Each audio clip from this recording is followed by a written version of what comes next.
AIDS എന്ന മഹാരോഗം നമുക്കിടയിൽ പതിയിരിക്കുന്ന കള്ളനെ പോലെയാണ്. ആ കള്ളൻ ഏത് നിമിഷവും തെറ്റായ ജീവിതശൈലിയുള്ള വ്യക്തിയിലേക്ക് എത്തിപ്പെടുന്നു. അതിനെ ഒഴിവാക്കുക എന്നതാണ് നമ്മുടെ പ്രഥമമായ ലക്ഷ്യം. എന്നിരുന്നാലും അതിലകപ്പെട്ടു പോയവരെ നാം ഓരോരുത്തരും ഒറ്റപ്പെടുത്താതെ ചേർത്ത് നിർത്തുകയും മാനസികമായും ശാരീരികമായും ചികിത്സാപരമായും പിന്തുണ നൽകുകയും വേണം. ഈ വർഷത്തെ ലോക എയ്ഡ്സ് ദിനത്തിന്റെ സന്ദേശം എന്നാൽ ലെറ്റ് കമ്മ്യൂണിറ്റീസ് ലീഡ്, അതായത് സമൂഹങ്ങൾ നയിക്കട്ടെ.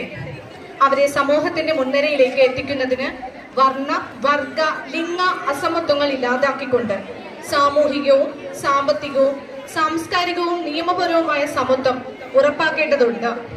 ഈ ലോക എയ്ഡ്സ് ദിനം നമ്മെ ഓർമ്മിപ്പിക്കുന്നു. നിങ്ങൾ എല്ലാവരും എയ്ഡ്സ് രോഗികളെ ഒറ്റപ്പെടുത്തുമോ?